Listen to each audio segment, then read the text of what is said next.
Good morning everyone. Welcome to Satya Prakash English Medium School. Today's lecture is Hindi. Hindi में chapter 6 तक complete कर लिया था. आई होप आप सब ने भी नोटबुक्स कंप्लीट कर ली होगी. चैप्टर 7 है, पोयम है मैं सबसे छोटी हूँ. इसमें माँ बेटी दोनों की बात की गई है. इसके कवि है सुमित्रा नंदन पंत.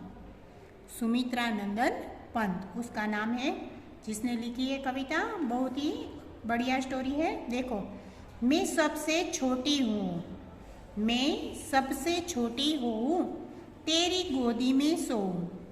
जब हम बच्चे होते हैं तब क्या करते हैं? माँ की गोदी में ही खेलते हैं, माँ की गोदी में ही सोते हैं. तेरा अंचल पकड़ पकड़ कर फिरूं सदा माँ, तेरे साथ कभी न छोड़ू तेरा साथ. तेरा आंचल पकड़कर यानी कि पल्लू पकड़कर ही मैं तो सदा तेरे साथ साथ ही फिरूं, कभी मैं तेरा आंचल ना छोड़ूं. बड़ा बनाकर पहले हमको तू पीछे चलती है मात, हाथ पकड़ फिर सदा हमारे साथ नहीं फिरती दिन रात. बच्ची क्या कर रही है कि तू हमेशा के लिए हमारे साथ ही रहती है. कोई भी काम करना हो तो हमें तू पहले आगे करके तू पीछे चलती है. तो अगर हम बड़े हो गए तो फिर तू हमारे साथ नहीं रह पाएगी, तो मुझे बड़ा नहीं होना है. मैं हमेशा के लिए सदा के तुम्हारे साथ ही रहना चाहती हूँ, फिरना चाहती हूँ. अपने कर से खिला धुला मुख, धूल पोंछ सज्जित कर गात, थमा खिलौने नहीं सुनाती हमें सुखद परियों की बात. कि अपने कर से यानी कि अपने हाथों से ही खिलाकर पिलाकर और अपना ऐठा मुख जो है वो भी वो माँ धो देती है, पोंछ देती है. धूल वाला मुंह हो तब भी वो पोंछ देती है. और हमें सज्जित कर गात यानी कि हमें पूरा तैयार करती है, सज्जित करती है. थमा खिलौने यानी कि हमें खिलौने खेलने को देती है. नहीं सुनाती हमें सुखद परियों की बात, और रात को हमें सुखद परियों की कहानी भी सुनाती है. लेकिन हम बड़े हो गए तो ये सब हमारे लिए मुमकिन नहीं होगा. इसलिए वो कह रही है कि अभी मुझे बड़ा नहीं हो रहा. अभी इसलिए बच्ची कह रही है कि मुझे बड़ा ही नहीं हो रहा, सदा के लिए छोटा रहना है और तुम्हारा आंचल पकड़कर ही रहना है. ऐसी बड़ी न होऊं मैं, तेरा स्नेह न खोऊं मैं. कि अगर मैं बड़ी हो गई तो तेरा प्यार मुझे नहीं मिलेगा, तेरा स्नेह मुझे नहीं मिलेगा, मैं सब खो दूंगी, ऐसा कह रही. तेरे आंचल की छाया में छिपी रहूं माँ मैं निर्भय, कहूँ दिखा दे चंद्रोदय. कहती है कि अगर मैं बड़ी हो गई तो मैं तुम्हारा प्यार भी नहीं पा सकूंगी, इसलिए मुझे तुम्हारे आंचल की छाया में ही ऐसे छुपे रहना है, निर्भय रहना है. क्योंकि हमें जब माँ के और पापा के आसपास होते हैं तो हमें कुछ भी भय नहीं रहता. अगर हम माँ की गोद के आसपास होते हैं तो छोटे बच्चे को क्या लगता है कि हम बहुत ही निर्भय है, हमें कोई बात का डर नहीं होता जब हम माँ के पास होते हैं तब. तो वो बच्ची कह रही है कि मुझे कभी भी बड़ा नहीं हो रहा, मुझे तुम्हारी आंचल की छाया में ही छिपे रहना है, कि ऐसे ही मुझे तुम चंद्रोदय दिखाते रहना. तो ये सुमित्रा नंदन पंत की कविता बहुत ही अच्छी है. तो इसकी जो YouTube में आती है वो भी मैं आपको एक बार दिखा दूँ.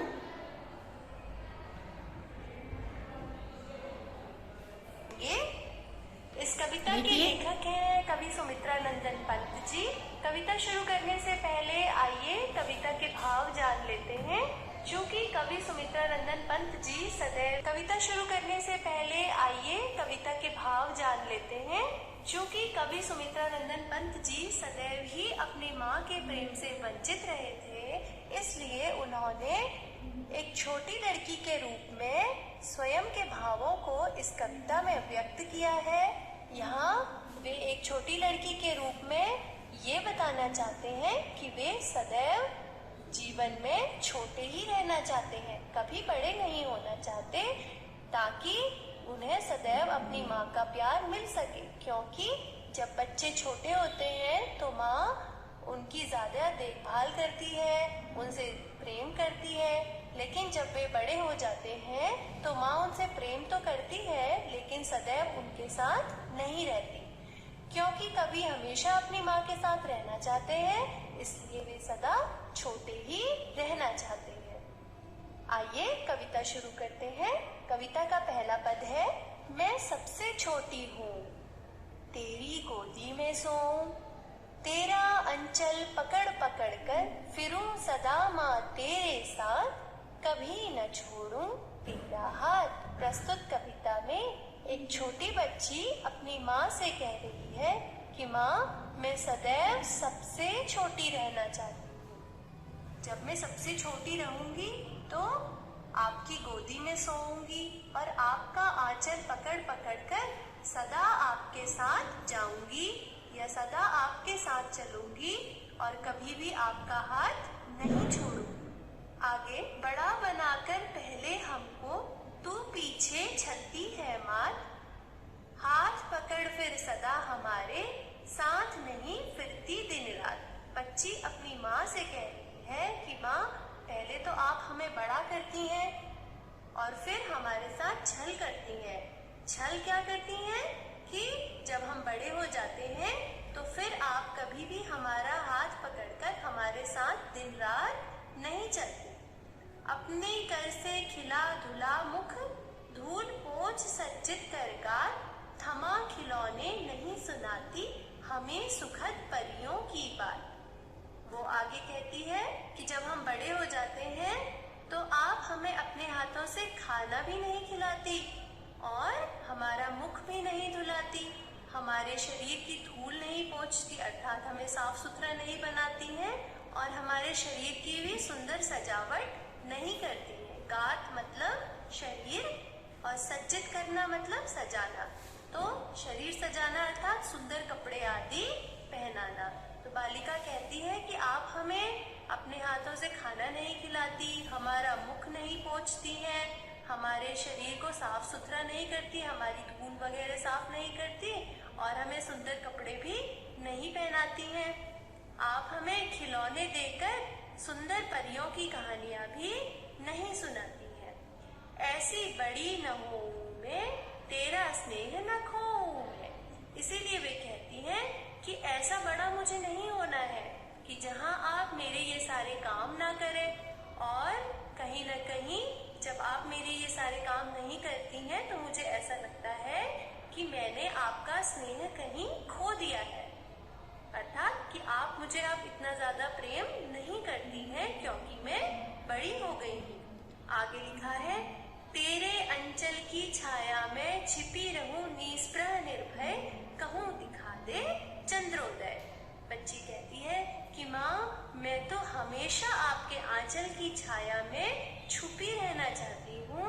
निस्पृह, निस्पृह मतलब बिना किसी कामना के और निर्भय मतलब बिना किसी डर के।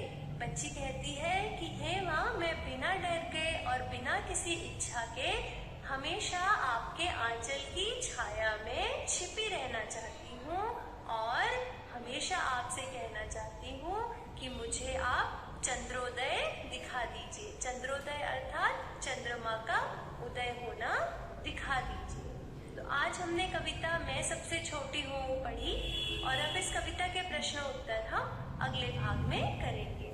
Thank you. ओके स्टूडेंट्स, तो यहाँ पे हमने कविता कंप्लीट कर ली।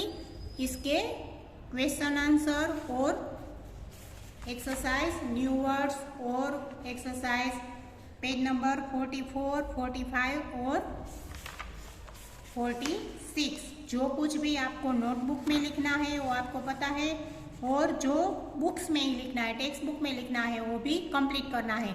किसी के भी अगली बार नोटबुक या टेक्स्ट बुक इनकम्प्लीट होगी तो मैं चेक नहीं कर दूंगी। ओके स्टूडेंट्स, तो इसकी PDF आपको मिल जाएगी, तब आप सबको कंप्लीट कर लेना है। Okay, good bye, thank you.